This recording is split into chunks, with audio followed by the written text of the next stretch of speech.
Turabasuhuje aho muherere hose mukomeze kugubwa neza cyane. Reka turebere hamwe inzozi zo kurota imyumbati ndetse n'ibishyimbo. Ese wararyamye ukarota inzozi zirimo imyumbati n'ibishyimbo?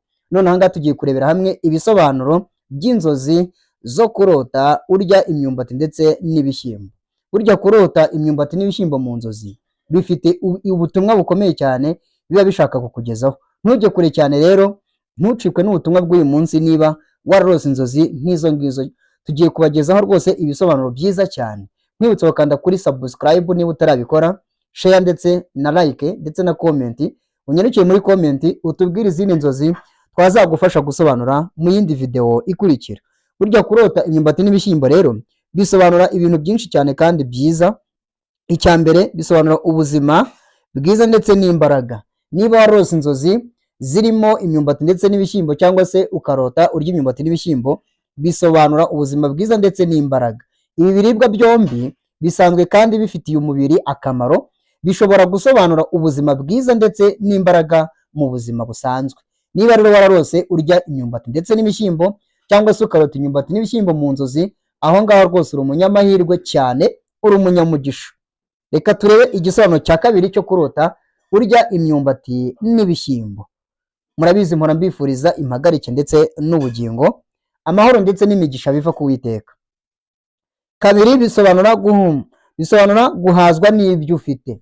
Nanone niba wararose urya imyumbati ndetse n'ibishyimbo, bisobanuye guhazwa n'ibyo ufite. Aha ngaha kurota urya imyumbati ndetse n'ibishyimbo bihiye byerekana kunyurwa n'ubuzima bworoshye ndetse no kudaharanira ibirenze ubushobozi bwawe.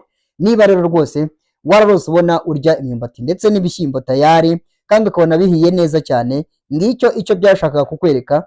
Burya kurota nyine urya imyumbati ndetse n'ibishyimbo bihiye byerekana kunyurwa ndetse n'ubuzima bworoshye kandi no kudaharanira ibirenze ubushobozi bwawe.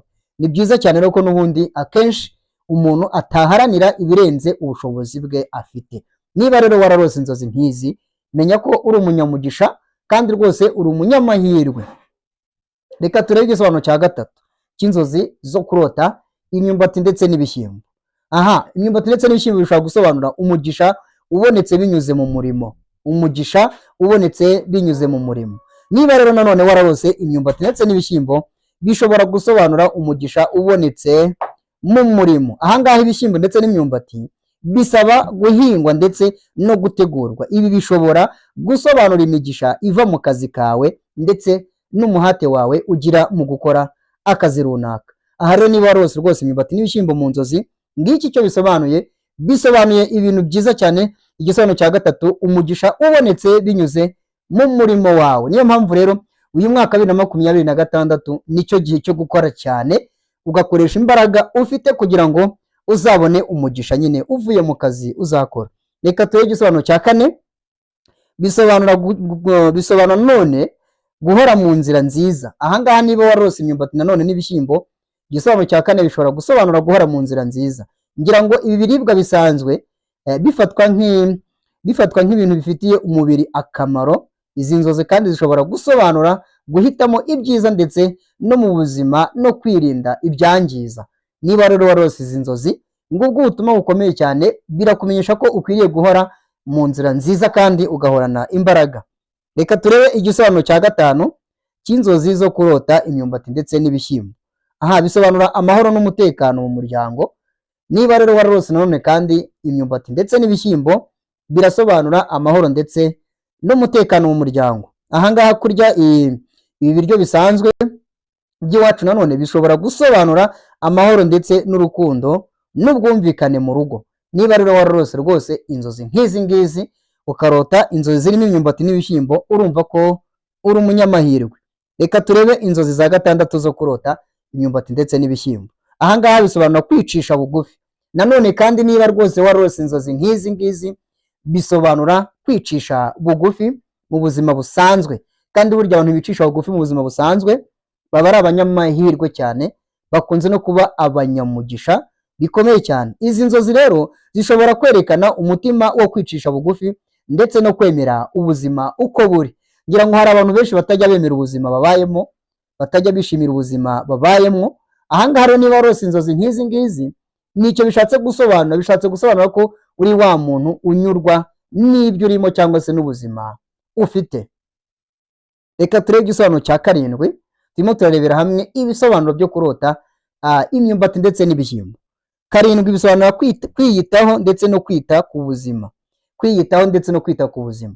Nanone niba warose inzozi nk'izi ngizi, menya ko bisobanura kwiyitaho ndetse no kwita ku buzima. Ibi bishobora kandi kuba ikimenyetso cy'uko ukeneye kurushaho kwiyitaho ndetse no kurya neza ndetse no kwirinda stress. Aha rero niba warose imyumbati ndetse n'ibishyimbo, umenye ko uri umunyamahirwe rwose. Birasobanura kwiyitaho ndetse no kwita ku buzima. Nicyo gihe nyine cyo kwitekerezaho ukita ku buzima bwawe. Burya ngira ngo ubuzima iyo tubusigasiye bituma turushaho kubaho neza kandi tukaramba n'igihe kirekire. Reka turebe rero icya munani cyangwa se igisobanuro cya munani cyo kurota imyumbati ndetse n'ibishyimbo mu nzozi. Aha ngaha bisobanura inyungu ntoya ariko ihoraho. Bisobanura inyungu ntoya ariko ihoraho. Reka nkusobanurire neza cyane rero. Aha ngaha kurya ibi biryo nanone bishobora gusobanura inyungu ntoya ariko izahoraho. Ibishyimbo ndetse n'imyumbati ntibihenze, ngira ngo murabizi cyane, ariko bishobora guhaza cyangwa se gutuma abantu bari mu muryango barushaho kunyurwa n'ibyo bariye kandi bakanyurwa nabyo. Aha ngaha rero niba warose imyumbati ndetse n'ibishyimbo, menya ko tayari aricyo bisobanuye, ugiye kubona inyungu ntoya ariko izahoraho. Hari igihe umuntu abona akazi kakajya kamuhemba amafaranga nubwo ataba ari menshi cyane, cyangwa se akazi runaka wakoze cyangwa se business wakoze ikajya iguha inyungu ntoya ariko ugasanga iyo nyungu ihoraho. Aha ngaha rero byari bifite ubutumwa bukomeye cyane bwo kukwereka ko ugiye kugera mu gihe cyo kubona inyungu ntoya ariko iyo nyungu ntoya ikazahoraho. Reka turebe icya cyenda. Reka turebe ubutumwa bukomeye bwa cyenda. Ese kurota imyumbati n'ibishyimbo mu nzozi byashaka kukubwira ubuhe butumwa?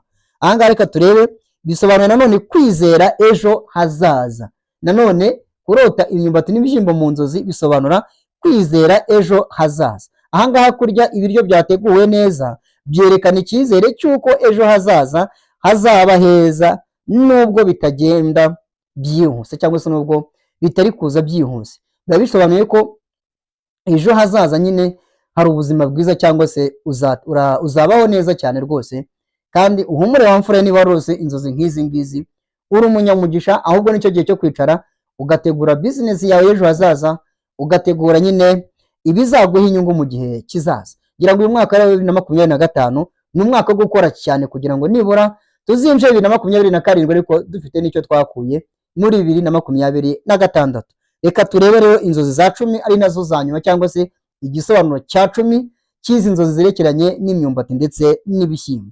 Ese byari bifite ubuhe butumwa bukomeye byashaka kukugezaho? Aha ngaha kurota imyumbati ndetse n'ibishyimbo bifite ubutumwa bwo gushima inzozi.